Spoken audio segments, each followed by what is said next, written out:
আল্লাহ রাব্বুল আলামিন যখন একা ছিলেন তারপর আল্লাহ পাক কি করেছেন জানতে ইচ্ছা করে না? আচ্ছা, আজকে আমরা হিস্ট্রিটা বলছি, শুনুন। আল্লাহ পাক একা ছিলেন, তারপর আল্লাহ সৃষ্টি করেছেন আরশে আজিম। আল্লাহ পাক সৃষ্টি করেছেন কি? আরশে আজিম। আরশ কি জিনিস? যেই আরশের ছায়ায় আল্লাহ পাক কিয়ামতের মাঠে 7 শ্রেণীর মানুষকে ছায়া দিবেন, যেদিন এই ছায়া ছাড়া অন্য কোনো ছায়া থাকবে না। আরশটাকে একটু বুঝি। একটা হাদিসের মধ্যে নবী সাল্লাল্লাহু আলাইহি ওয়াসাল্লাম বলেছেন, নবীর নাম শুনলেই দরুদ পড়বেন, বলবেন সাল্লাল্লাহু আলাইহি ওয়াসাল্লাম। নবীজি বলছেন, দেখো এই পৃথিবী থেকে প্রথম মহাবিশ্বের দূরত্ব হচ্ছে 500 বছরের পথ। কত বছর? 500 বছর। এভাবে দ্বিতীয় মহাকাশ থেকে তৃতীয় মহাকাশ দূরত্ব 500 বছরের পথ। এইভাবে প্রত্যেক আসমানের মধ্যে দূরত্ব হচ্ছে কত বছরের পথ? 500। সপ্তম আসমানের উপরে আছে সিদরাতুল মুনতাহা। কি আছে? এটা একটা কুল গাছ, বড়ই গাছ।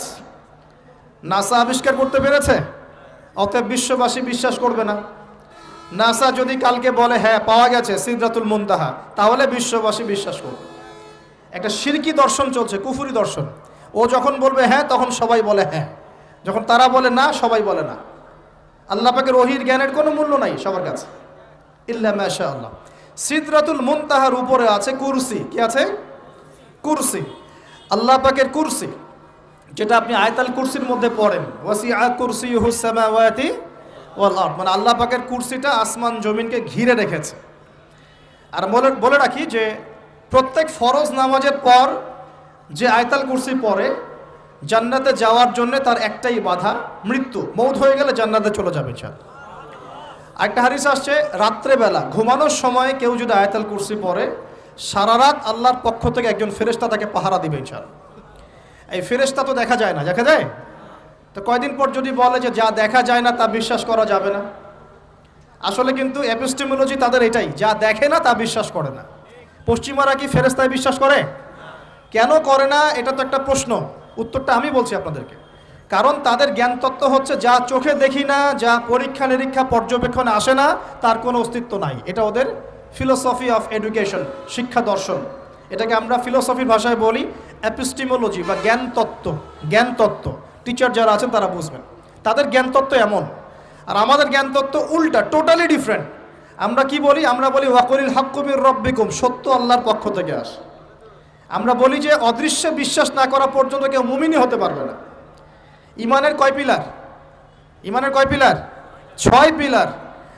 আমানতু বিল্লাহি, আল্লাহর প্রতি বিশ্বাস করলাম, ওয়া মালাইকাতিহি, তার ফেরেশতাগণের প্রতি, ওয়া কুতুবিহি, আল্লাহ পাকের আসমানি কিতাব সমূহের প্রতি, ওয়া রুসুলিহি, আল্লাহ পাকের রাসূলগণের প্রতি, ওয়াল ইয়াউমিল আখির, পরকালের প্রতি, ওয়াল কদরি খায়রিহি ওয়া শাররি, তাকদীর বা ভাগ্যের ভালো মন্দের প্রতি। এই 6টার একটাও কি চোখে দেখা যায়? আল্লাহকে দেখেছেন? ফেরেশতা দেখেছেন? আমাদের নবীকেও কি দেখেছেন? শুধু কোরআনটা আপনি চোখের সামনে দেখছেন, আর কিচ্ছু আপনি দেখছেন না। পরকাল দেখেছেন? তাকদীর, ভাগ্য দেখেছেন? কিচ্ছু দেখি নাই। এই 6টা পিলারে বিশ্বাস না করতে পারলে কেউ মুমিন হতে পারবে না। পারবে? আলিফ লাম মিম যালিকাল কিতাবু লা রাইবা ফি হুদাল লিল মুত্তাকিন। কারা মুত্তাকি? আল্লাযীনা ইউমিনুনা বিল গায়বি। এই যে 6টা গায়েবে যারা বিশ্বাস করে, এরা হলো মুমিন, মুত্তাকি। তাহলে আমাদের জ্ঞানের ভিত্তিটা কি? আমরা অদৃশ্যে বিশ্বাস করি। আর ওদের জ্ঞানের ভিত্তি হচ্ছে ওরা চাক্ষুষ যা দেখে তাতে বিশ্বাস করে। এই জায়গাতেই তো পার্থক্য জ্ঞানতাত্ত্বিক। এই কারণেই ওরা ফেরেশতায় বিশ্বাস করে না, আল্লাহ বিশ্বাস করে না, নবী রসুলগণে বিশ্বাস করে না। তারা বলছে আল্লাহর সন্তান আছে, নাউযুবিল্লাহ। হ্যাঁ, তারা আসমানি কিতাবে বিশ্বাস করছে না, তার ধর্মের কনসেপ্টে বিশ্বাস করছে না। তারা পরকাল, পুনরুত্থান, হাসর, কিয়ামত, মিজান, পুলসিরাত কিছুই বিশ্বাস করে না। বিশ্বাসগত পার্থক্য এখানে। এখন মুমিন মুসলিম হিসাবে আমরা বিশ্বাস করি আল্লাহ পাকের ফেরেশতা আছে না নাই? আছে। এখন এই ফেরেশতারা 8জন ফেরেশতা, বড় বড় 8জন ফেরেশতা, তারা আল্লাহ পাকের আরশটাকে ধরে রেখেছে। কয়জন ফেরেশতা? 8জন। এই 8জন ফেরেশতা আল্লাহর আরশকে টেনে নিয়ে আসবে কিয়ামতের মাঠে। বলেন সুবহানাল্লাহ। আল্লাহ পাকের এমনও ফেরেশতা আছেন যারা একটা ফুৎকার দিবে, জাস্ট একটা ফু, এক ফুৎকারে পুরো মহাবিশ্ব ধ্বংস হয়ে যাবে। এত শক্তিশালী ফেরেশতা আছে আল্লাহ পাকে। আমরা যখন মায়ের গর্ভে ছিলাম, এরকম একজন ফেরেশতাই আল্লাহর পক্ষ থেকে রূহ নিয়ে এসে মায়ের গর্ভে ফুঁকে দিয়েছে এবং আল্লাহর হুকুমে 4টা বিষয় লিখে দিয়েছে। আমরা প্রত্যেকে যখন মায়ের গর্ভে ছিলাম, বয়স ছিল 4 মাস 10 দিন। আমরা তো সব ভুলে গেছি এখন এগুলো, মাত্র 4 মাস 10 দিন। এখন শরীরে শক্তি আছে তো, এই জন্য শৈশব বাল্যকাল সব ভুলে গেছে। আবার একদিন শরীরে শক্তি থাকবে না, তখন আবার আল্লাহ আল্লাহ করা শুরু করবে। 2 দিন ডায়রিয়া হলেই আল্লাহ আল্লাহ শুরু হয়ে যায়। যখন মানুষ সুস্থ থাকে আল্লাহর বিরুদ্ধাচারণ করে, আল্লাহ বলতে কেউ নাই। ঠিক আছে? তো ওই ফেরেশতা লিখে দিয়েছেন 4টা জিনিস আল্লাহর পক্ষ থেকে। 1, সেই ব্যক্তির হায়াত কতটুকু হবে। 2, দুনিয়াতে রিজিক পাবে, কি কি রিজিক পাবে। 3 নাম্বার, তার কাজগুলো কি কি হবে, দুনিয়ায় কি কি কাজ করবে সে। আর 4 নাম্বার, তার সৌভাগ্য, সে সৌভাগ্যবান হবে না দুর্ভাগ্যবান হবে, মানে জান্নাতি হবে না জাহান্নামী হবে। এটা লিখে দেওয়া হয়ে গেছে। এখন এরকম 8 জন বড় বড় ফেরেশতা আল্লাহর আরশটাকে ধরে রেখেছেন। আর আমরা বলছি কুরসির কথা। এই কুরসি আসমান জমিনকে ঘিরে আছে। আর আয়াতুল কুরসি যে ব্যক্তি তেলাওয়াত করবে, ইনশাআল্লাহ তাআলা আল্লাহর পক্ষ থেকে একজন ফেরেশতা তাকে সারা রাত পাহারা দিবে ইনশাআল্লাহ। একে অপরকে আল্লাহর জন্য মহব্বত করে। বয়ফ্রেন্ড গার্লফ্রেন্ড ট্রেডিশন বলা হচ্ছে না, বয়ফ্রেন্ড গার্লফ্রেন্ডের হারাম জেনার ভালোবাসা বলা হচ্ছে না। কি বলা হচ্ছে? দিনের জন্যে, আল্লাহর জন্যে দুজন পরস্পরকে ভালোবাসে, আল্লাহর জন্যেই বিচ্ছেদ ঘটে। 5 নাম্বার, সেই ব্যক্তি যাকে, যুবক ভাই শোনেন ভালো করে, সেই ব্যক্তি যাকে কোনো সুন্দরী নারী জেনার জন্য ডাকে, সুন্দরী উচ্চ বংশের কোনো মেয়ে নিজেই জেনা করার জন্য ডাকে, কিন্তু যুবক বলে আমি আল্লাহকে ভয় করি, ইন্নী আখাফুল্লাহ, আমি আল্লাহকে ভয় করি। এরকম যুবক আছে এখনো বাকি সমাজে? এখন তো ইচ্ছা করেই মানুষ জেনা করে। এখন তো জেনা এত সহজ, মানুষ 1000, 1500, 2000 টাকা দিয়ে জেনা করতে পারে। এই সমাজে জেনা সহজ, বিয়ে হয়েছে কঠিন। এই সমাজে জেনাটা সহজ হয়ে গেছে, বিয়েটা কঠিন হয়ে গেছে। এই জন্য বিয়ের ঝামেলা অনেকে যেতে চায় না। জেনা করেই তো আমি যা উদ্ধার করার করছি। বিয়ে করলে খাওয়াতে হবে, নিজের পায়ে দাঁড়াতে হবে, এই লাগবে সেই লাগবে, সুবহানাল্লাহ। কিন্তু প্রিয় ভাই মনে রাখবেন, যদি আপনি জেনা থেকে বেঁচে থাকতে পারেন, আল্লাহ পাক আপনাকে সাক্ষাৎ মৃত্যুর হাত থেকেও বাঁচাতে পারেন। এটা আমি এমনি এমনি বলি নাই, আমি দলিল দিচ্ছি। জেনা এমন একটা পাপ, যেই পাপ থেকে যদি কোনো যুবক নিজেকে বাঁচাতে পারে, আল্লাহ পাক তাকে সাক্ষাৎ মৌতের হাত থেকেও বাঁচাতে পারবে ইনশাআল্লাহ। কিভাবে? 3 বন্ধু যাচ্ছে রাস্তা দিয়ে, হঠাৎ করে ঝড়, বন্ধু 3 জন ঢুকে গেল গুহার মধ্যে। কিসের মধ্যে? গুহায়, যে পাহাড়ি এলাকায় আপনারা থাকেন যারা, গুহার মধ্যে। হঠাৎ করে পাহাড়ের পাথর দিয়ে গুহার মুখটা বন্ধ হয়ে গেল। এখন খোলার কোনো অপশন নাই। সবাই বলছে এখন 3 জন, এখন তো আমরা বের হতে পারবো না, সবাই সবার নেক আমলের ওসিলা দিয়ে আল্লাহর কাছে দোয়া করো। কিসের ওসিলা দিয়ে? নেক আমলের ওসিলা দিয়ে দোয়া করতে হয়। যে হাদিস, মৃত মানুষকে ওসিলা করে তার জন্যে নজর মানত জবাই করে দোয়া করতে হয় না, নিজের নেক আমলের ওসিলা দিয়ে আল্লাহর কাছে দোয়া করতে হয়। আল্লাহ পাক এখন দোয়া শুনলেন। একজন বলছে আমি আমার পিতা মাতাকে খুব খেদমত করতাম, তাদেরকে দুধ পান না করে দুধ পান করাতাম না, নিজেও করতাম না, ছেলেদেরকে করাতাম না। আল্লাহ এই কাজটা তোমার ভালো লাগলে আজকে গুহার মুখ থেকে পাথর সরিয়ে দাও। পাথর একটু সরে গেল। পাথর আল্লাহর কথা শোনে কিনা? শোনে না? সবাই আল্লাহর কথা শোনে। আগুন আল্লাহর কথা শোনে কিনা? ইব্রাহিমের জন্য আগুন ঠান্ডা হয়ে যায় নাই? আচ্ছা, তারপরে আরেকজন দোয়া করছে, আল্লাহ আমার এক কর্মচারী ছিল, তার বেতন বাকি ছিল, সে বেতন না নিয়ে চলে গেছে, আমি সেই বেতনটা দিয়ে কিছু গবাদি পশু কিনেছি। আস্তে আস্তে গবাদি পশু বেড়েছে, অনেক দিন পর সে এসেছে টাকা চাওয়ার জন্য। তা আমি বলেছি সবই তোমার, সব নিয়ে চলে যাও। সে বলেছে আপনি কি ফাইজলামি করতেছেন আমার সাথে? আমার টাকা আমাকে দেন। বলছে না, তোমার টাকা দিয়ে আমি এটা কিনেছিলাম, আজকে বংশবৃদ্ধি হয়েছে, সব তোমার, নিয়ে যাও। সে নিয়ে গেল। সে বলছে আল্লাহ এই কাজ যদি তোমার সন্তুষ্টির জন্য করে থাকি, আজকে আমাকে বাঁচাও। পাথর একটু সরে গেল। এবার তৃতীয় ব্যক্তি, এই ছেলে বলছে, যুবক ছেলে, আল্লাহ আমার একজন চাচাতো বোন ছিল। কে ছিল? এই যে বয়ফ্রেন্ড গার্লফ্রেন্ড, খালাতো বোন, চাচাতো বোন, এখন তো বিচ্ছিরি অবস্থা। এখন এমন একটা অবস্থা, পশ্চিমা সভ্যতার রিপোর্টগুলো পড়ে দেখি, ভাইও বোনের সাথে জেনা করে। ওদের ওখানে নিজের আপন পিতার দ্বারাও মেয়ে সেক্সুয়াল হ্যারাসমেন্টের শিকার হয়। ওরা আমাদেরকে শেখায় এখন ভালো কোনটা মন্দ কোনটা, আর আমরাও আমাদের মাথাটা কবে যে বিক্রি করে দিলাম। ওদের কাছ থেকে ভালো মন্দ শিখতে হচ্ছে, কোরআন সুন্নাহ বাদ দিয়ে ওদের কাছ থেকে ভালো মন্দ শিখতে হচ্ছে। তো চাচাতো বোনকে সে খুব ভালোবাসতো, তাকে সে পেতে চাইতো, মানে তার সাথে সেক্সুয়াল সম্পর্ক করতে চাইতো। আমাকে 1000 বা 100 স্বর্ণ মুদ্রা দিতে পারো, দিনার, তাহলে আমি তোমার সাথে সেক্স করব, মানে জেনা করবো, নাউজুবিল্লাহ। তো সেই ছেলে অনেক কষ্ট করে এই টাকাগুলো বা এই দিনারগুলো অর্জন করে, কামাই করে, দিনরাত পরিশ্রম করে, ঠিক আপনারা যেমন করছেন আর কি। তো এরপর সে তার স্বর্ণ মুদ্রা দেয়, দিয়ে বলে যে এখন আমাকে আমার কাজ করতে দাও। তখন সেই মেয়ে রাজি হয়। ঠিক যে মুহূর্তে তারা সেক্সুয়াল সম্পর্কটা করবে, ঠিক ওই মুহূর্তেই এই মেয়ে বলে ওঠে, হে আল্লাহর বান্দা, আল্লাহকে ভয় করো।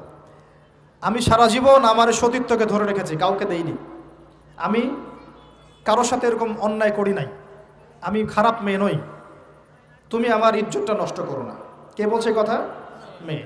ওই অবস্থা থেকে কি একটা ছেলের উঠে আসা সম্ভব? এটা কি এতটাই সহজ? এটা কিন্তু সহজ না।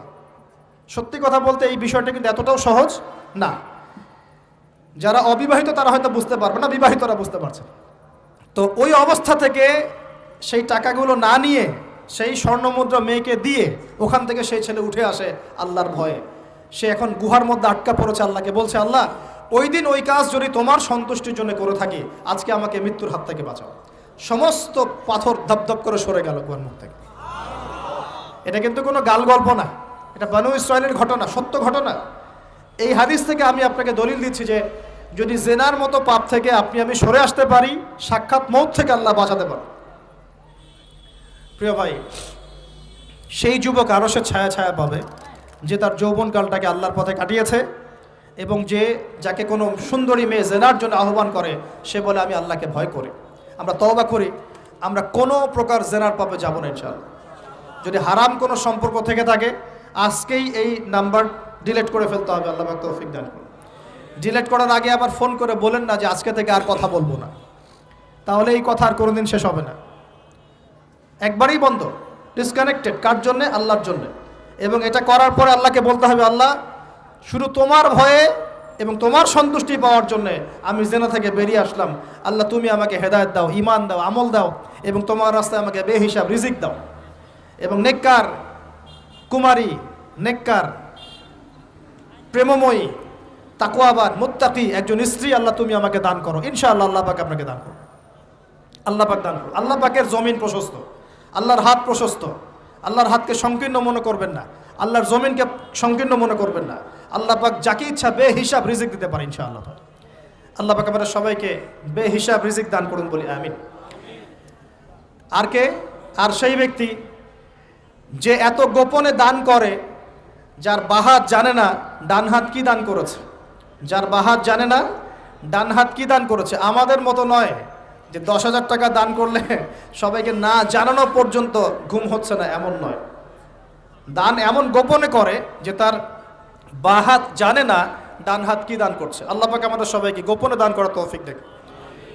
এর মানে এই না যে প্রকাশ্যে দান করা যায় না, প্রকাশ্যেও দান করা যায়। অন্যকে উৎসাহিত করার জন্যে প্রকাশ্যেও দান করা যায়, কিন্তু গোপন দান আল্লাহর কাছে অনেক বেশি পছন্দের। আর 7 নাম্বার সেই ব্যক্তি যে নীরবে নিভৃতে গোপনে আল্লাহর কথা স্মরণ করে কাঁদে এবং তার চোখ দিয়ে অশ্রু প্রবাহিত হয়। এই 7 শ্রেণীর মানুষকে আল্লাহ পাক কিয়ামতের মাঠে আরশের ছায়া ছায়া দিবে ইনশাআল্লাহ। আমরা কি পেতে চাই? আল্লাহ পাক এই আরশ সবার আগে সৃষ্টি করেছেন। তারপর কি সৃষ্টি করেছেন? কলম। কি? কলম। কলম সৃষ্টি করে আল্লাহ পাক বলেছেন উকতুব, লিখো। কলম বলছে মাযা আকতুব, আমি কি লিখব? আল্লাহ বলছেন কিয়ামত পর্যন্ত যা হবে সব লিখো। লাউহে মাহফুজে কলম লেখা শুরু করেছে, কিয়ামত পর্যন্ত যা হবে সব লেখা হয়ে গেছে অলরেডি। অতএব রিজিক নিয়ে আপনার টেনশন করার কোনো দরকার নাই, যা লেখা হয়েছে পাবেন ইনশাআল্লাহ। যদি হালাল পথে চান হালাল পথে পাবেন, হারাম পথে চাইলে হারাম পথে পাবেন। আপনি যা তাকদিরে আছে এর বাইরে আপনি কিছু পাবেন না, যতই চেষ্টা করেন। আল্লাহ পাক আমাদের সবাইকে তাকদির নিয়ে সন্তুষ্ট থাকার তৌফিক দান করুন। এই তো প্রথম বিশ্বযুদ্ধে কত মানুষ মারা গেছে? 3 থেকে 4 কোটি। 3 থেকে 4 কোটি। নবী সাল্লাল্লাহু আলাইহি ওয়াসাল্লাম এবং সাহাবীরা যত যুদ্ধ করেছেন ইসলামের জন্য, সবগুলো যুদ্ধের পরিসংখ্যান মিলালে 10,000 মানুষও মারা যায় নাই, 10,000ও না। আর তোমাদের শুধু প্রথম বিশ্বযুদ্ধেই 3 থেকে 4 কোটি মানুষ মারা গেছে। সেকেন্ড ওয়ার্ল্ড ওয়ারে মারা গেছে 7 থেকে 8 কোটি মানুষ। ভিয়েতনাম যুদ্ধে এরকম প্রায় 4 থেকে 5 লক্ষ, আরও বেশি হতে পারে। চায়নায়, রাশিয়ায়, আপনার ইতালিতে যে বড় বড় রেভলিউশনগুলো হয়েছে, দেখবেন লক্ষ লক্ষ মানুষ মারা গেছে, লক্ষ লক্ষ। এই যে শুরু হয়েছে ইউক্রেন রাশিয়া, এই যুদ্ধ এত তাড়াতাড়ি থামবে না, এই যুদ্ধ এত দ্রুত বন্ধ হবে না, এটা কন্টিনিউয়াসলি চলতে থাকবে। ওদের প্ল্যান ছিল সিরিয়াকে নিয়ে, সিরিয়াকে কেন্দ্র করে তার একটা মালহামা চেয়েছিল, গ্রেট ওয়ার, বিশ্বযুদ্ধ। ওটা হয়নি, আলহামদুলিল্লাহ হয় না, আলহামদুলিল্লাহ হয়নি। এখন নতুন পরিকল্পনা হচ্ছে এই যে ইউক্রেন রাশিয়া ইস্যু নিয়ে সারা ওয়ার্ল্ডে একটা ফেতনা সৃষ্টি করে। অলরেডি তারা ফেতনা সৃষ্টি করেই ফেলেছে, গ্যাসের দাম বেড়ে গেছে, তেলের দাম বেড়ে গেছে, এক্সপোর্ট ইম্পোর্ট কলাপস করছে, অনেক সমস্যা হচ্ছে।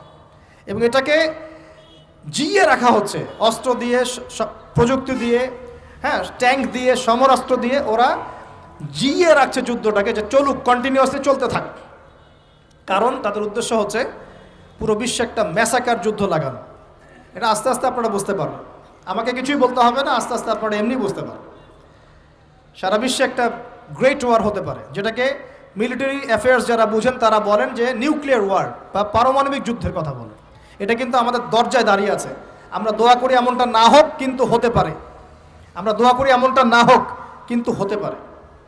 হলে কি হবে সেই চিন্তা আমাদের করতে হবে। তো যারা বলে ইসলাম তরবারির জোরে ছড়িয়েছে, তাদের এইসব কথা বলার কোনো অধিকার নাই, এতে লজ্জা করা উচিত। কারণ শুধু ফার্স্ট ওয়ার্ল্ড ওয়ারেই 3 থেকে 4 কোটি মানুষকে তারা মেরে ফেলেছে। আমরা কি তরবারের জোরে ইসলাম প্রচার করেছি, নাকি আদর্শের জোরে হয়েছে? আদর্শ দেখে, মুসলিমদের চরিত্র দেখে, তাদের চারিত্রিক মাধুর্য দেখে, কোরআন সুন্নাহর প্রামাণ্যতা দেখে লক্ষ লক্ষ মানুষ ইসলাম কবুল করেছে, আলহামদুলিল্লাহ। এখনও করছে, আলহামদুলিল্লাহ। এখন যে সারা বিশ্বে মানুষ মুসলিম হচ্ছে, কোন জায়গায় মুসলিমরা গলার জোরে, তরবারের জোরে ইসলাম প্রচার করছে দেখান দেখি। এখন কি বিশ্বে মানুষ মুসলিম হচ্ছে না? হচ্ছে কি না? পশ্চিমা সভ্যতার মানুষরা মুসলিম হচ্ছে না? এখন কি আমরা যুদ্ধ করছি, তরবারি দিয়ে ওদেরকে ধরে রেখেছি, এই ইসলাম কবুল কর, এটা বলেছে? প্রিয় ভাইরা, যেটা বলতে চাচ্ছিলাম, ফেরেশতারা বলেছেন রক্তপাত ঘটাবে আর ফাসাদ সৃষ্টি করবে। তারা কি সঠিক না ভুল? ফেরেশতারা সঠিক না ভুল? সঠিক। তারা কি গায়েব জানতেন? উত্তর না। তারা কিসের আলোকে বলেছেন? ওই যে বাসিরা, দূরদর্শিতা। জিন জাতি যা করেছে এরা তো তাই করতে পারে।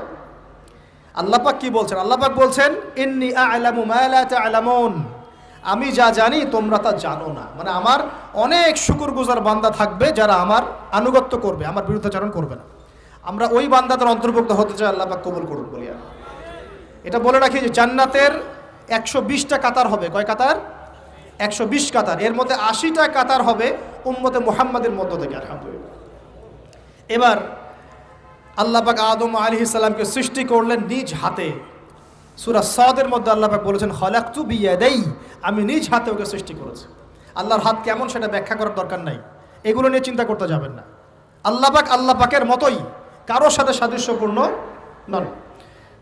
আল্লাহ পাক এবার আদম আলাইহিস সালামকে সৃষ্টি করে নাম শিক্ষা দিলেন। ওয়াল্লামা আদামাল আসমাআ কুল্লাহা, এই মহাবিশ্বের যত জ্ঞান আল্লাহ পাক আদম আলাইহিস সালামকে শিক্ষা দিলেন। বলেন সুবহানাল্লাহ। এখান থেকে দলিল পেলাম আমাদের পিতা বানর থেকে হয় নাই, আমাদের পিতাকে আল্লাহ পাক সৃষ্টি করেছে। আমাদের পিতাকে কে সৃষ্টি করেছেন? আল্লাহ রাব্বুল আলামিন। তাও আবার নিজ হাতে, মানে কি? ভালোবাসা দিয়ে, ভালোবেসে, মহব্বতের সাথে। এই খলাকতু বিয়াদাই, আমি নিজ হাতে সৃষ্টি করেছি, এই কথা মানুষ ছাড়া, আদম আলাইহিস সালাম ছাড়া অন্য কারোর জন্য আল্লাহ পাক বলেন নাই। অন্য সবার জন্য আল্লাহ পাক বলেছেন ইদা আরাদা শাইআন আইয়াকুল লাহু কুন ফায়াকুন। যখন আল্লাহ পাক কিছু করতে চান খালি বলেন কুন, হও, ফায়াকুন, হয়ে যায়। ওখানে আল্লাহ পাক বলেন নাই সাগর সৃষ্টি করেছে হাত দিয়ে, এই গ্রহ নক্ষত্র সৃষ্টি করেছে আমার হাত দিয়ে। আল্লাহ পাক এমনটা বলেন নাই। আদম আলাইহিস সালামকে আল্লাহ পাক কত মহব্বত করেন, আল্লাহ পাক বলছেন যে আমি তাকে আমার নিজ হাতে সৃষ্টি করেছি। আর আজকে তোমরা শেখাচ্ছ মানুষকে, আস্তাগফিরুল্লাহ, যে মানুষ বানর থেকে হয়ে যায়। কত বড় কুফরি, কত বড় শিরক, কত বড় লজ্জা। নিজের সম্মান মানুষ নিজেভাবে নষ্ট করতে পারে, নিজের সম্মান নিজে নষ্ট করতে পারে। আমাদেরকে আল্লাহ সৃষ্টি করেছেন আদম আলাইহিস সালাম থেকে। তারপরে যান, শুধু সৃষ্টি করেন নাই, আল্লাহ পাক সমস্ত নাম শিক্ষা দিয়েছেন। নাম মানে এখানে শুধু নাম, মঙ্গল, নেপচুন, প্লুটো এগুলো না। নাম মানে হচ্ছে জ্ঞান। নাম মানে কি? জ্ঞান। একটা এক্সাম্পল দেই। যখন আপনি বাচ্চাকে বলেন যে A for Apple, A for কি? অ্যাপল যে শেখাচ্ছেন, অ্যাপল বলতে কিন্তু সে শুধুমাত্র একটা ওয়ার্ড শিখে না, ও কিন্তু শিখে অ্যাপল মানে একটা এমন কিছু যেটা খেতে হয়। কি করতে হয়?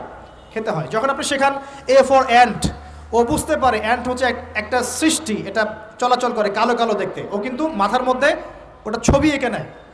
তো এটা নাম মানে শুধু নাম না, জ্ঞান। আল্লাহ পাক আদম আলাইহিস সালামকে সমস্ত জ্ঞান শিক্ষা দিলেন। আল্লামাল ইনসান মা লাম ইয়ালাম, আল্লাহ বলছেন আমি মানুষকে সেই জ্ঞান শিক্ষা দিয়েছি যা মানুষ জানতো না। মানে আমরা সৃষ্টিগতভাবে জ্ঞানী ছিলাম না, আল্লাহ পাক জ্ঞান শিক্ষা দিয়েছেন। কোন জ্ঞান শিক্ষা দিয়েছেন? যে জ্ঞান ফেরেশতাদেরও ছিল না। বলেন সুবহানাল্লাহ। আল্লাহ পাক জ্ঞান শিক্ষা দিয়ে ফেরেশতাদের সামনে নিয়ে গিয়ে বলছেন তোমরা এই নামগুলো বলো দেখি। ফেরেশতারা বলছেন লা ইলমা লানা ইল্লা মা আল্লামতানা, আল্লাহ আমাদের তো সেই জ্ঞান নাই, যা আপনি শিখিয়েছেন অতটুকুই জানি, এর বেশি জানি না। এবার আল্লাহ পাক বলছেন ইয়া আদম আম্বিহুম বিআসমাইহিম, আদম তুমি সব নাম বলে দাও দেখি। আদম আলাইহিস সালাম সমস্ত নাম ধর করে সব বলে দিলেন। আমাদের পিতা জ্ঞানী ছিলেন না? ছিলেন না? আল্লাহ পাক নিজে তাকে জ্ঞান শিক্ষা দিয়েছে। আর আমরা বলছি মানুষ আস্তাগফিরুল্লাহ অন্য প্রাণী থেকে আসছে। সুবহানাল্লাহ, কত অদূরদর্শী মানুষেরা, কত সুদূর প্রসারী একটা কুফরি মতবাদ। এবার আল্লাহ পাক আদম আলাইহিস সালামকে বলছেন তুমি নাম বলে দাও, তিনি সব নাম বলে দিলেন। এবার গিয়ে আল্লাহ পাক ফেরেশতাদেরকে বলছেন এবার তোমরা একটা কাজ করো, ইয কুলনা লিল মালাইকাতি ইসজুদু লি আদম, তখন আল্লাহ পাক বলছেন যে আমি ফেরেশতাদেরকে বললাম তোমরা সবাই এখন আদমকে সিজদা করো। বলেন সুবহানাল্লাহ। কত সম্মান আমাদের পিতার।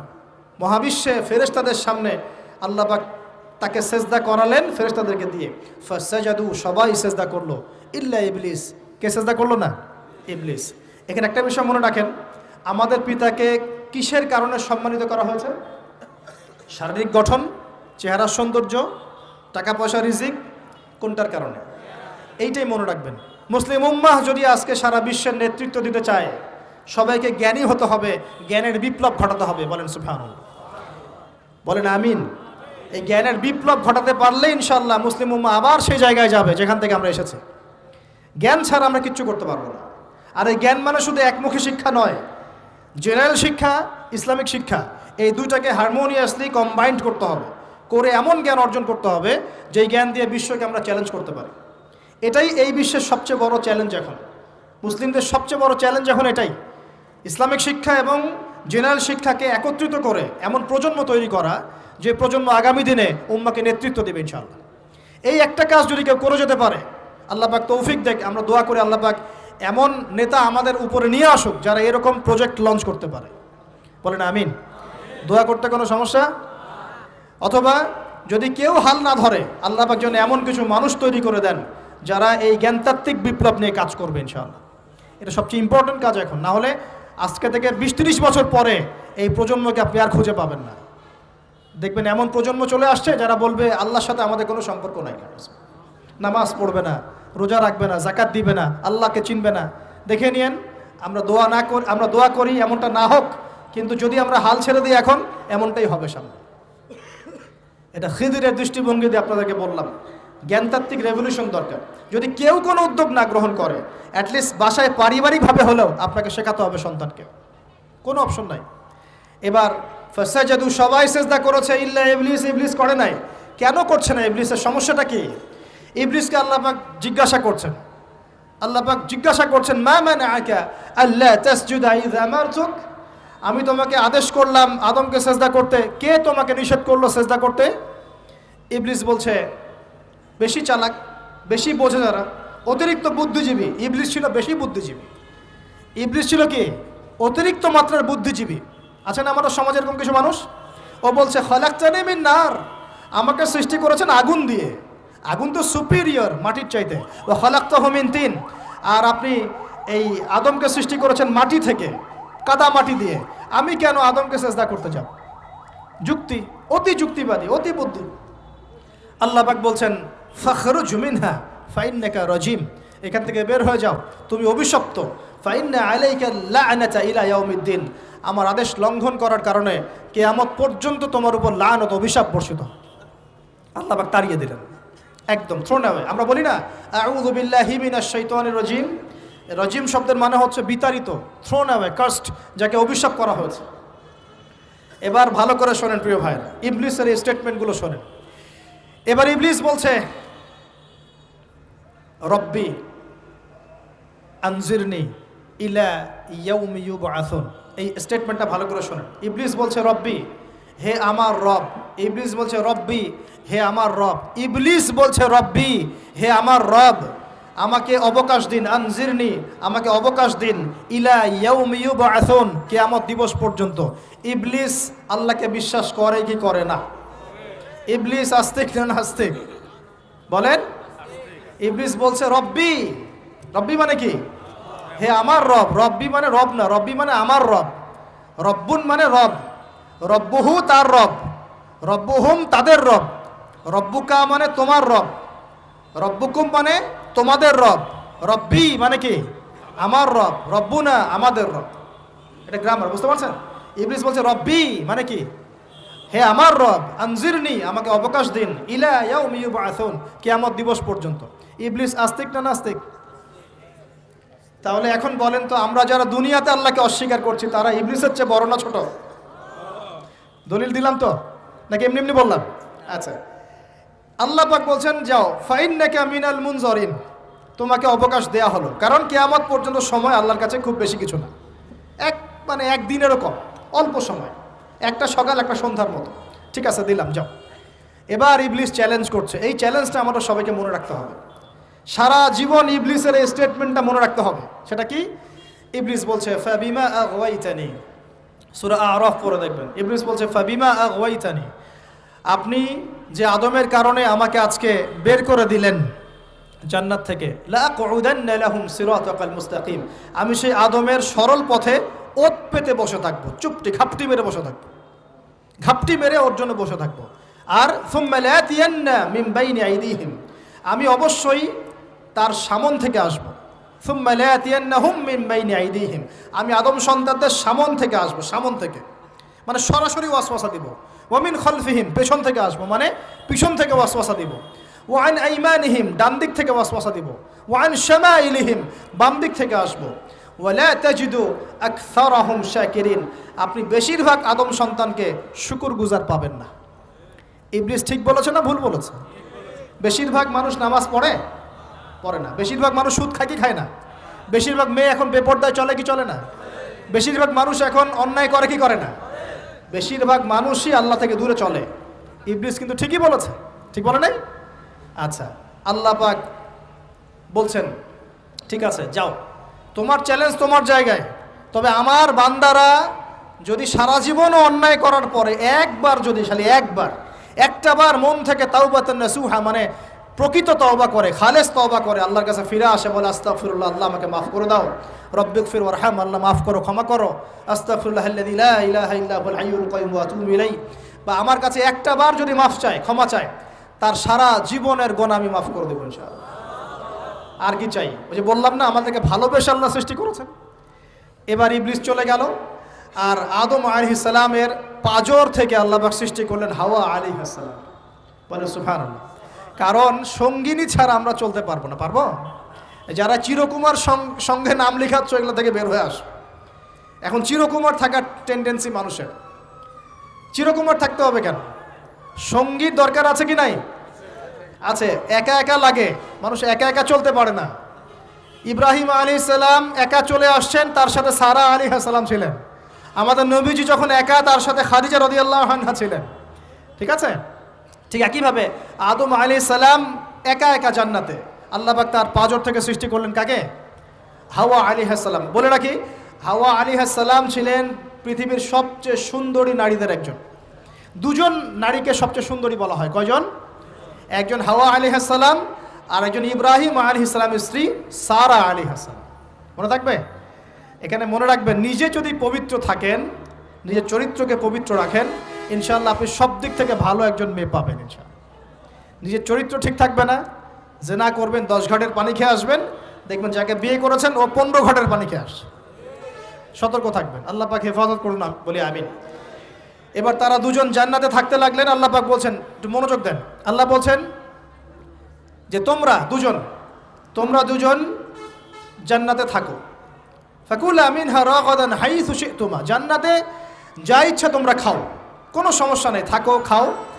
ওয়ালা তাকরাবা হাদিহি শাজারা, কিন্তু একটা আদেশ করছি তোমাদেরকে, এই যে গাছটা দেখছো, এই গাছের কাছেও যাবে না। শব্দগুলো বোঝার চেষ্টা করো। আল্লাহ পাক বলছেন না যে গাছের ফল খাবে না, আল্লাহ পাক বলছেন গাছের কাছেও যাবে না। ঠিক যেমন আল্লাহ বলছেন ওয়ালা তাকরাবু আমওয়ালাল ইয়াতীম, এতিমের মালের কাছেও যাবে না। আল্লাহ বলছেন না এতিমের মাল খেও না। আল্লাহ বলছেন ওয়ালা তাকরাবু জিনা, জেনার কাছেও যেও না। আল্লাহ কিন্তু বলছেন না জেনা করো না। ঠিক একই ভাষায় আল্লাহ পাক বলছেন ওয়ালা তাকরাবা হাযিহিশ শাজারা, তোমরা দুজন এই গাছের কাছেও যাবে না। That's all. আর কোনো সমস্যা নাই, জান্নাতে থাকো। এবার তারা জান্নাতে থাকতে লাগলেন। থাকতে থাকতে এক পর্যায়ে ইবলিস ওয়াসওয়াসা দেওয়া শুরু করলো। কি ওয়াসওয়াসা দিল যে আমাদের পিতা মাতা সেখানে চলে গেলেন? ভাবার বিষয় তো নাকি? কি এমন বললো ইবলিস যে তা আমাদের পিতা মাতা রিসিভড হয়ে গেলেন? এই কথাটা আছে সূরা তাহায়। কোন সূরা? সূরা তাহা পড়ে দেখবেন। আল্লাহ পাক বলছেন ইবলিস আমাদের পিতাকে বোঝাচ্ছে, বলছে ইয়া আদম, হে আদম, হাল আদুল্লুকা, আমি কি তোমাকে জানিয়ে দিব, আমি কি তোমাকে জানিয়ে দিব, খবর দিব, আলা শাজারাতিল খুলদি ওয়া মুলকিন লা ইয়াবলা, এমন একটা গাছের কথা কি জানিয়ে দিব যেই গাছের কাছে গেলে বা তার ফল খেলে তুমি দুটো জিনিস পাবে, চিরস্থায়িত্ব পাবে, কোনোদিন মরবে না, আর বিশাল ক্ষমতার মালিক হবে। অন্য আয়াতে আসছে যে তোমরা ফেরেশতা হয়ে যাবে। এই দুটো কথা। তাহলে কি প্রলোভন দিল? চিরস্থায়িত্বের প্রলোভন এবং কি অমরত্বের প্রলোভন। অমরত্ব এবং ক্ষমতা। একটু মনোযোগ দেন। এই দুনিয়াতে যারা আল্লাহর পথ থেকে বিচ্যুত হয়ে গেছে বেশিরভাগ এই দুইটার ফাঁদে পড়েছে। হয় ক্ষমতার ফাঁদে, না হলে দুনিয়ার এই যে মোহ, অমরত্ব, দুনিয়ার জীবন নিয়ে পড়ে থাকা, এই দুনিয়ার প্রেমেই মানুষ নিজের পথ হারিয়ে ফেলেছে।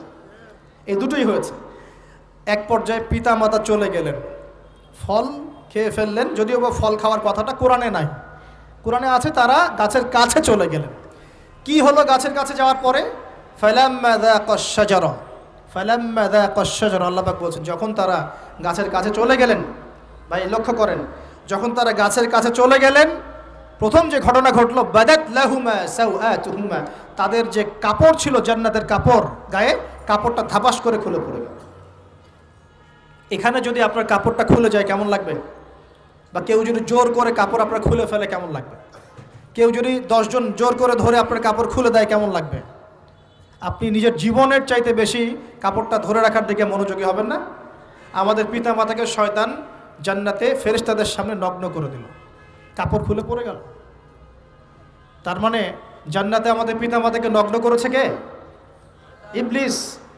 তাহলে দুনিয়াতে যারা এখন আমাদের গা থেকে কাপড় খুলতে চায়, বেপর্দায় চলতে চায়, পর্দাকে কুপ্রথা বলে, কুসংস্কার বলে, যারা বলে যে অশ্লীলতার বিপ্লব ঘটুক, পোশাকের কোনো বাধা ধরা নিয়ম না থাকুক, সবাই স্বাধীন, যারা নগ্নতা অশ্লীলতার প্রচার প্রসার চায়, যারা মুসলিমদের গা থেকে কাপড় খুলতে চায়, এরা তাহলে কার হয়ে কাজ করছে এখন? যেই কাজ শয়তান করেছে জান্নাতে ওই কাজই তারা করছে এখন জমিনে। কথা কি প্রমাণ করতে পারলাম? প্রথম দুর্ঘটনা কোনটা? প্রথম দুর্ঘটনা এটা নয় যে তারা আল্লাহর হুকুম আহকাম ত্যাগ করেছেন, আল্লাহকে অস্বীকার করেছেন, কুফরি করেছেন, শিরিক করেছেন, এগুলো হয়নি। প্রথমে সর্বপ্রথম দুর্ঘটনা হয়েছে গা থেকে কাপড় খুলে পড়ে গেছে, তাও জান্নাতে সবার সামনে। এবার আমাদের পিতামাতার কি অবস্থা চিন্তা করেন। লজ্জাস্থান প্রকাশিত হয়ে গেছে। এবার তারা জান্নাতের গাছের পাতা ছিঁড়ে ছিঁড়ে ছিঁড়ে গা এই লজ্জাস্থান ঢাকা শুরু করলেন। এটা সূরা আরাফের মধ্যে আছে। এবার আল্লাহ পাক তাদেরকে বললেন আলাম আকুল লাকুমা, আমি কি তোমাদের দুজনকে বলি নাই, ইন্নাশ শাইতানা লাকুমা আদুউম মুবিন, শয়তান তোমাদের স্পষ্ট শত্রু, আমি কি তোমাদেরকে বলি নাই? এবার আমাদের পিতামাতা দরদর করে চোখের পানি ফেলে দিয়ে আল্লাহকে বলছেন রব্বানা যালামনা আনফুসানা ওয়া ইল্লাম তাগফির লানা ওয়া তারহামনা লানাকুনান্না মিনাল খাসিরিন। এই দোয়া করার পর আল্লাহ পাক তাদেরকে মাফ করে দিলেন, বলে সুবহানাল্লাহ। কিন্তু জান্নাতে আর থাকা হলো না, জান্নাতে আর থাকা হলো না। আমরা অনেকে মনে করি এই ঘটনার কারণে হয়তো আল্লাহ পাক তাদেরকে নামিয়ে দিয়েছেন। এই কথাও ঠিক না। কেন ঠিক না? কারণ আল্লাহ পাক দুনিয়া সৃষ্টি করেছেন আগে, আর আল্লাহ আগেই মানুষ সৃষ্টি করার আগেই আল্লাহ পাক বলেছেন দুনিয়াতে আমার খলিফা পাঠাবো। তার মানে দুনিয়াতে যে আদম আলাইহিস সালামকে পাঠানো হবে এটা আগে থেকেই লেখা ছিল। এবার নামিয়ে দিচ্ছেন আল্লাহ পাক, কুল নাহবিতু মিনহা জামিআ, তোমরা সবাই এখন নেমে যাও। কে কে নেমে যাও? আদম, হাওয়া, ইবলিস সব নেমে যাও। কোথায় নেমে যাও? দুনিয়াতে নেমে যাও। এই হাদিসটা কি জানেন? হাদিসটা শুনে রাখেন। এটা আখিরুজ জামান বা কিয়ামতের আলামত সংক্রান্ত হাদিসগুলোর মধ্যে পাবেন। আল্লাহর রাসূল সাল্লাল্লাহু আলাইহি ওয়াসাল্লাম বলেছেন কিয়ামতের আগে আগে আমার উম্মতের মধ্যে, ভালো করে শোনেন, কিয়ামতের আগে আগে আমার উম্মতের মধ্যে একদল মানুষ বের হবে যারা মদ পানকে হালাল মনে করবে। কাকে? মদ পান করাকে হালাল মনে করবে। যারা বাদ্যযন্ত্র, গায়িকা, নায়িকা এগুলো নিয়ে নর্তকী নাচাবে রাতের বেলা, এগুলোকে হালাল মনে করবে। যারা অশ্লীলতা, বেহায়াপনাকে জায়েজ করে নিবে। ঠিক আছে, এরকম কয়েকটা পাপের কথা বলে নবীজি বলছেন একদিন সকালবেলা আল্লাহ পাক তাদেরকে ঘৃণিত বানরে পরিণত করবেন। এটা হবে সামনে, কখন কিভাবে হবে আল্লাহ ভালো জানেন। এবার আমি কনসেপ্টে চলে আসি। এই যে পৃথিবীতে নেমে আসলাম, তাহলে আমরা কোত্থেকে আসছি ভাই? আমরা কি পৃথিবীর অধিবাসী ছিলাম? আমরা জান্নাতে ছিলাম, ওখান থেকে আল্লাহ পাক পাঠিয়েছে। এবার পৃথিবীতে এসে আদম আলাইহিস সালামের যুগে খুব একটা দুর্ঘটনা ঘটে নাই, একটা ঘটেছে। কয়টা? একটা। ভাই হাবিলের কুরবানি কবুল হয়, কাবিলের অন্তর্দাহ হয়, জ্বালা হয়। কেন হাবিলেরটা কবুল হবে, কাবিলের কেন হচ্ছে না? এই হিংসার বশবর্তী হয়ে কাবিল হাবিলকে হত্যা করে ফেলে। হত্যা করে লাশটা দাফন করার পদ্ধতিও তার জানা ছিল না। আল্লাহ কাককে পাঠালেন, কাককে দেখে সে শিখল। প্রথম দুর্ঘটনা হচ্ছে হাবিল কাবিলের দুর্ঘটনা। বলে রাখি, আজকেও নিজের ভাইয়ের বেশে বহু কাবিল মুসলিম সমাজের মধ্যে ঘুরে বেড়ায়। নিজের ভাইয়ের লেবাসে, পোশাকে, সুরতেই বহু কাবিল এখনও কিন্তু মুসলিম সমাজে ঘুরে বেড়ায়। তো আমরা কাবিলদেরকে কাবিলের পরিণতি সম্পর্কে সচেতন করতে চাই। হাবিল বলেছিল, তুমি যদি আমাকে মারতে আসো, আমি তোমাকে মারার জন্য হাত বাড়াবো না। হাবিল জান্নাতে যাবে আর কাবিল জাহান্নামে যাবে। কেন কাবিল জাহান্নামে যাবে? নবীজি বলেছেন, পৃথিবীর প্রথম হত্যাকাণ্ড সংগঠিত করেছে কাবিল। এ কারণে পৃথিবীতে যত খুন হবে, সমস্ত খুনের পাপের একটা অংশ কাবিলের আমল নামায় যোগ করা হবে। বলেন নাউজুবিল্লাহ। একটা কথা মনে রাখবেন, সদকায়ে জারিয়া যেমন আছে, গুনাহে জারিয়াও আছে। একটা মদের দোকান দিয়েছেন, যত মানুষ মদ খাচ্ছে, সমস্ত গোনার একটা অংশ আপনার কাঁধে আসছে। একটা সিনেমা হল করেছেন, মানুষ সারাদিন নেকড়া ছবি দেখে, নগ্ন ছবি দেখে, যত মানুষ এখানে পাপ করবে, সমস্ত পাপের একটা অংশ আপনার কাঁধে যাবে। আবার একটা মাদ্রাসা করেছেন, যত মানুষ এখানে দ্বীনি ইলম শিখবে, এই নেকির একটা অংশ আপনি পাবেন ইনশাআল্লাহ। মরে গেলেও কবরে পাবেন ইনশাআল্লাহ। আল্লাহ পাক আমাদের সবাইকে সদকায়ে জারিয়া করার তৌফিক দেন, গোনাহে জারিয়া থেকে বাঁচিয়ে রাখুন। খুব খেয়াল রাখবেন, আল্লাহ পাক আমাদের হেফাজত করুন, বলি আমিন। এবার ওই যুগ শেষ, নূহ আলাইহিস সালামের যুগ। এই যুগে আল্লাহর একই সুন্নত। নূহ আলাইহিস সালাম 950 বছর দাওয়াত দিলেন, 40টা বা 80টা পরিবার ইসলাম কবুল করেছে, বাকিরা করে নাই। যারা করে নাই আল্লাহ পাক তাদেরকে ডুবিয়ে মারলেন, যারা করেছে আল্লাহ পাক উদ্ধার করলেন। সোজা কথা। আজকে সারা পৃথিবীতে যত মানুষ আমরা বেঁচে আছি না, আমরা কোনো না কোনোভাবে ওই 80 পরিবারের সদস্য। আমরা ভাই ভাই, বা আমরা ওই ফ্যামিলি, 80 ফ্যামিলির অন্তর্ভুক্ত। কীরকম করে? নূহ আলাইহিস সালামের 4 সন্তান ছিল। কয় সন্তান? এক সন্তানের নাম হচ্ছে হাম। কি নাম? হাম। হাম ছিল একটু কালো বর্ণের। হামকে দিয়ে আফ্রিকার কন্টিনেন্টে যত মানুষ দেখছেন, ব্ল্যাক স্কিনের, কালো স্কিন, এরা সবাই হামের বংশধর। মজা না বিষয়টা? মানুষের অস্তিত্ব পৃথিবীতে, ইতিহাস, এগুলো খুব ইন্টারেস্টিং টপিক। ইতিহাস পড়তে থাকলে আপনি ডুবে যাবেন। কত কি যে বিশ্বে হয়েছে আর কত কিছু হবে সামনে, সুবহানাল্লাহ। তখন আপনার অস্তিত্ব জানান দিবে যে আমি কত ক্ষুদ্র, মহাবিশ্ব কত বড়, আল্লাহ কত বড়, কত সময় চলে গেছে আর আমি এই সময় কি করছি। এক ভাইয়ের নাম শাম। এই শামকে কেন্দ্র করে এই আরবের যে মানুষগুলো আছে, আরব, অ্যারাবিয়ান, এরা শামের বংশধর। আরেক ভাইয়ের নাম ইয়াফাস। কি নাম? ইয়াফাস। ইয়াফাসের বংশধর হচ্ছে পশ্চিমারা, মানে রোমক যারা, তারা। আরেক ভাইয়ের নাম ছিল কেনান। কি নাম? কেনান। এ ইমান নিয়ে আসে নাই, ওই যে প্লাবনে ডুবে মরে গেছে। মরে যাওয়ার পরে আদম আলাইহিস সালাম বলেছিল, আল্লাহ আমার পরিবারের অন্তর্ভুক্তকে মাফ করে দাও। আল্লাহ বলেছেন, লাইসা মিন আহলিক, সে তোমার পরিবারের কেউ না। নবীর সন্তান হওয়ার পরেও ইমান না আনার কারণে সে জাহান্নামে গেছে। আর আমরা আর কি এমন মানুষ, অমুক আলেমের সন্তান, অমুক বক্তার সন্তান, হ্যাঁ, অমুক পীরের নবাবজাদা, অমুক তমুক, এইসব বড়াই করে লাভ নাই। আমল, আকীদা, ইমান যদি ঠিক না থাকে, আমাদের বংশ পরিচয় আমাদেরকে বাঁচাতে পারবে না। আমাদের দেশ, জাতীয়তাবাদ, বর্ণ বাঁচাতে পারবে না। যার যার কবরে তাকে তাকে যেতে হবে। নিজের আমল নিয়ে ফিকির করেন, নিজের কবর নিয়ে ফিকির করেন, অন্যের দিকে চোখ দেওয়া বন্ধ করেন, আগে নিজের কবরের ফিকির করেন। আল্লাহ পাক সবাইকে তৌফিক এনায়েত করুন বলি। যারা বুদ্ধিমান তারা নিজেকে নিয়ে ব্যস্ত থাকে, যারা অহংকারী, উদ্ধত, এরা মানুষের পিছনে পড়ে থাকে। আল্লাহ পাক আমরা সবাইকে নিজের চেহারা আয়নায় দেখার তৌফিক দান করুন। আমিন। প্রিয় ভাইরা, নূহ আলাইহিস সালামের যুগ চলে গেল, 950 বছর দাওয়াত দেওয়ার পরে এই পরিণতি হয়েছে। এরপরে আসছে ইব্রাহিম আলাইহিস সালামের সময়। আল্লাহ পাক তাকে উদ্ধার করেছেন, অগ্নি পরীক্ষা থেকে বাঁচিয়েছেন, নমরুদকে আল্লাহ পাক ধ্বংস করেছেন। আল্লাহ পাক এরপরে এনেছেন আদ জাতির হুদ আলাইহিস সালাম এবং তার অনুসারীদেরকে আল্লাহ পাক বাঁচিয়েছেন, বাকিদেরকে ধ্বংস করে দিয়েছেন ঝড় দিয়ে, বায়ু প্রবাহ দিয়ে। সামুদ জাতি এসেছে, সামুদ জাতিকে আল্লাহ পাক ধ্বংস করেছেন বজ্রপাত দিয়ে, বিদ্যুৎ দিয়ে। আর সালেহ আলাইহিস সালাম এবং তার অনুসারীদেরকে বাঁচিয়ে দিয়েছেন। ফেরাউনের যুগ এসেছে, আল্লাহ পাক মূসা আলাইহিস সালাম এবং বনু ইসরাইলকে বাঁচিয়েছেন, ফেরাউনকে ডুবিয়ে মেরেছেন লোহিত সাগরে। ঈসা আলাইহিস সালামের যুগ আসছে, একই সুন্নত। ঈসা আলাইহিস সালামকে আল্লাহ পাক শুধু রক্ষাই করেন নাই, নিজের কাছে উঠিয়ে নিয়েছেন। সুবহানাল্লাহ। তিনি আবারও আসবেন পৃথিবীতে ইনশাআল্লাহ। যতদিন না তিনি আসছেন এবং এই পৃথিবীতে 40 বছর রাজত্ব না করছেন, কিয়ামত হবে না ইনশাআল্লাহ। যতদিন পর্যন্ত ঈসা আলাইহিস সালাম আবার ব্যাক না করছেন এবং এই জেরুজালেম থেকে সারা বিশ্বে খিলাফা কায়েম না করছেন, 40 বছর শাসন না চালাচ্ছেন, কিয়ামতও হবে না ইনশাআল্লাহ। এটা সামনে অপেক্ষা করছে।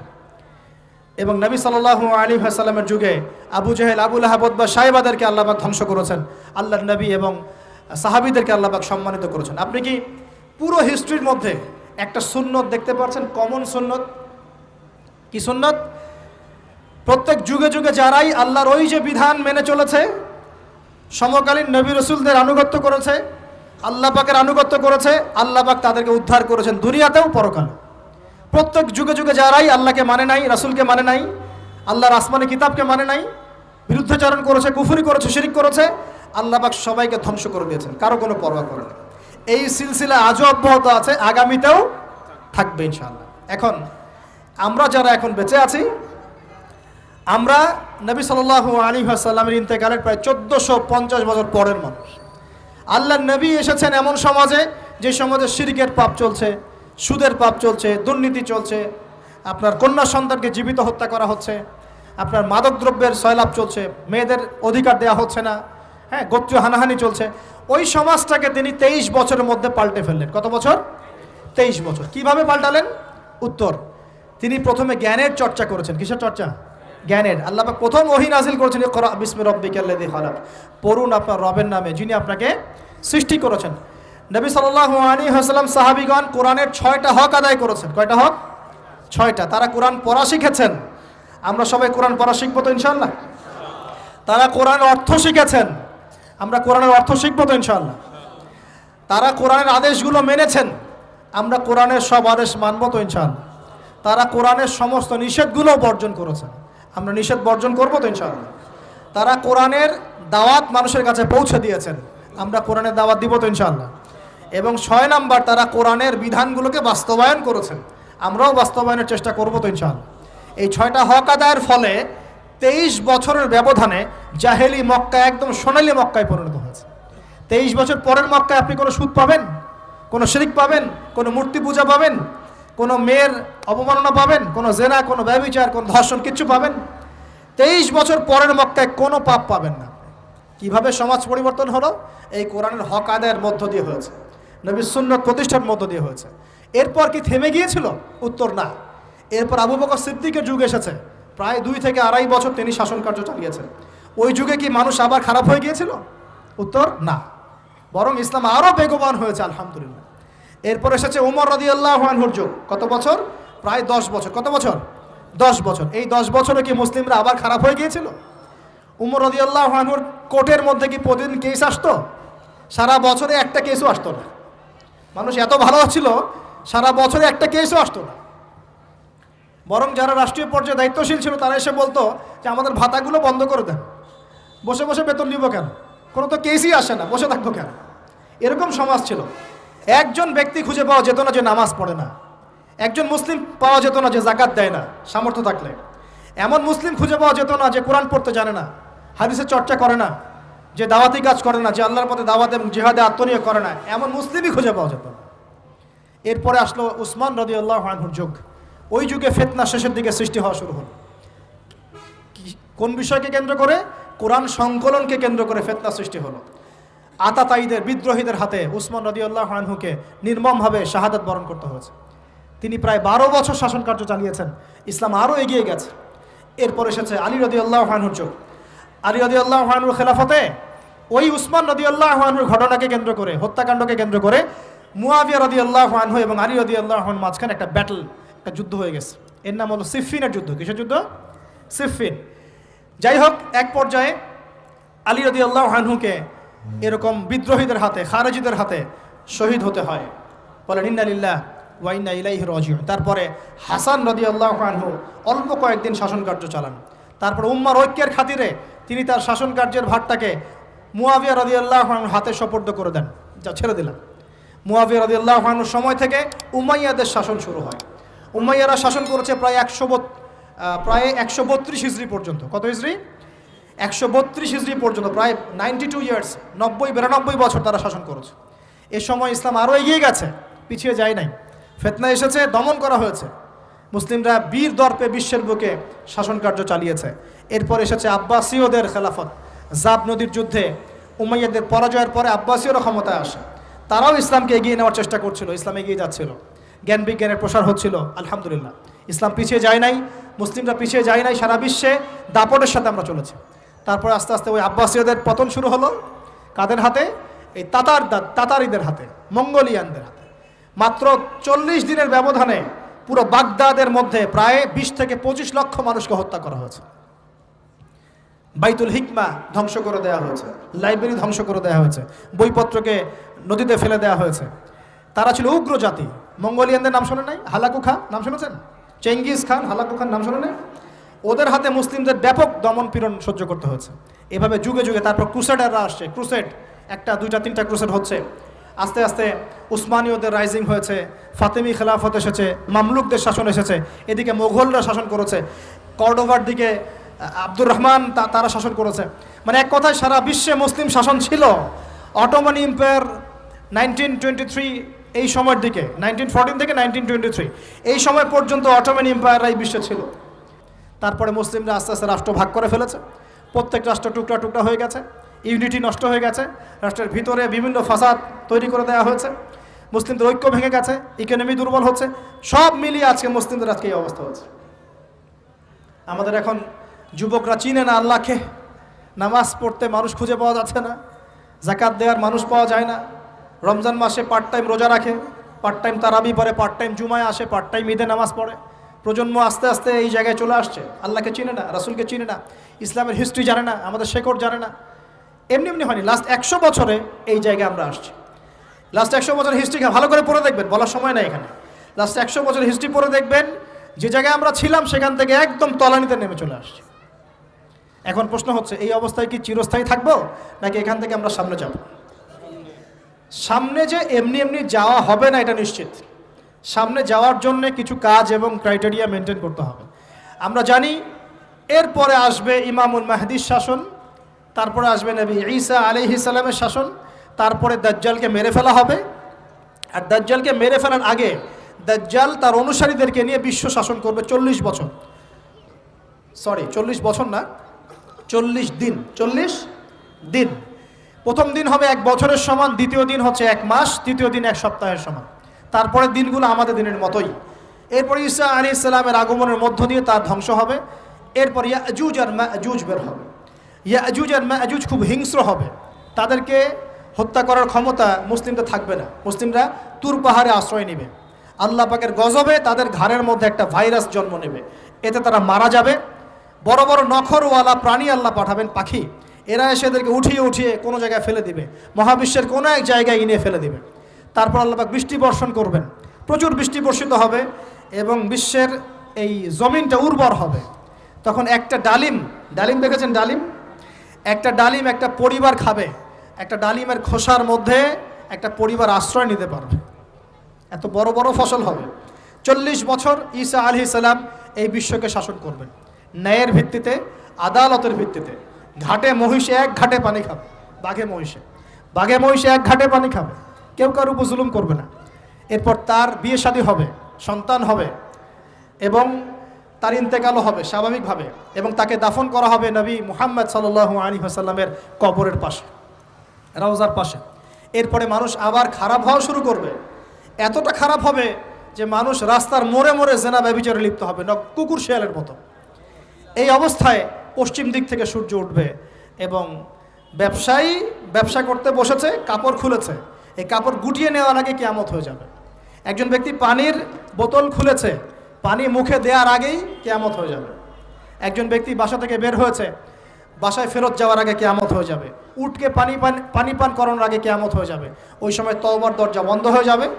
এই ইসরাফিল আলাইহিস সালাম সিংহায় ফুঁক দিয়ে দিবেন, মহাবিশ্ব ধ্বংস হয়ে যাবে। আল্লাহ পাক দ্বিতীয় ফুৎকারের মধ্য দিয়ে আবার সবাইকে উঠাবেন এবং এই দুনিয়ার জীবনে আমরা যে কাজগুলো করেছি এর হিসাব আমাদেরকে দিতে হবে। সেদিন যদি আমরা আল্লাহর কাছে প্রত্যেকটা কাজের হিসাব দিতে পারি, কোরআন সুন্নাহর উপর থাকতে পারি, আল্লাহর বিধিবিধান মেনে চলতে পারি, এই কারাগারের জীবনে আল্লাহর বিধান মেনে চলতে পারি, ইনশাআল্লাহ যেই জান্নাত থেকে আসছি আবার সেখানে ফিরে যাবো ইনশাআল্লাহ।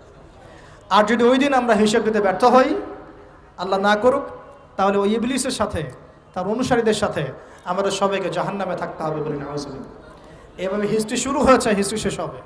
এই দুনিয়া চিরস্থায়ী হবে না, আর আমাদের অবস্থা এমন থাকবে না। এখন শেষ কথা হচ্ছে, এই অবস্থা থেকে উত্তরণের জন্যে আমাদের কি করণীয় আছে? উত্তর, আমাদের প্রথম দরকার জ্ঞান চর্চা। কি দরকার ভাই? জ্ঞান চর্চা। প্রচুর জ্ঞান চর্চা প্রয়োজন, জ্ঞান নাই কিছুই করতে পারবো না। দ্বিতীয় কাজ হলো আমাদের সবার দরকার জানা অনুযায়ী আমল করা।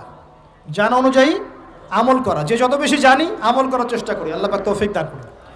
এরপর দরকার আদর্শ পরিবার গড়ে তোলা। পারিবারিক আদর্শ সুন্দর হলে পরে সমাজটা সুন্দর হবে ইনশাআল্লাহ। আল্লাহ পাক আমাদের সবাইকে আদর্শ পরিবার গড়ার তৌফিক দান করুন।